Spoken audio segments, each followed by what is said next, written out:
Matt, do you think that they'll actually be able to get some type of a reversal on these few convictions that Diddy has?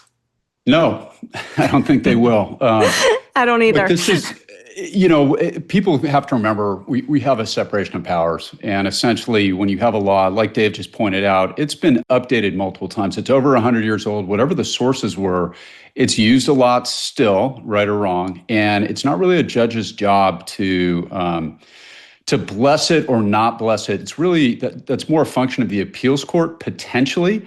But I think the time to bring a motion saying that the elements don't fit were during the trial itself. They didn't. I think it's kind of waived.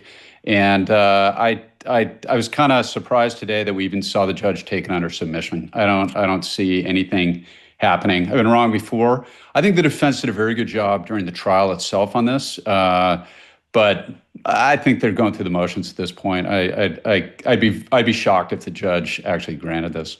Yeah, I almost felt like this was a preview of the sentencing. We're trying to throw everything at sentencing to get as much leniency as possible. Let's throw these in right before, on the eve of sentencing, to sort of butter the judge up. If he's going to rule against us on these, maybe we'll rule for us on sentencing.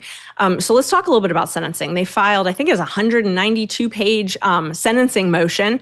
And this is common in federal court, filing these motions to say that, our side thinks that the guidelines show one thing and the other side thinks the guidelines show another. Looks like Diddy's lawyers are saying he should serve maybe 14 months, which means he'd be out right before Christmas, and the government's saying 5 years. What do you think is the strongest argument on each side? Dave, let's start with you. Well, I do think that he will get more than what the defense is asking for, because the judge saw what we all saw, that there was violence here, that video of Diddy just manhandling Cassie cannot be ignored. And I do think the judge thinks, like most of us, that Diddy got away with one here. That I was shocked that he got away with sex trafficking when I thought the evidence was pretty clear. When it came to Cassie, maybe not as much with the others. And so I do think that the judge will give him more than the defense is requesting, but not as much as the prosecution, I think, who wants at least 4 years, 5 years. You mentioned that he can get up to 7 years and 3 months according to the sentencing guidelines because of his violence in this past, and also the role that drugs played in all this. So I think the best argument for the prosecution will be the violence that you cannot ignore because it's on video. People lie, video does not.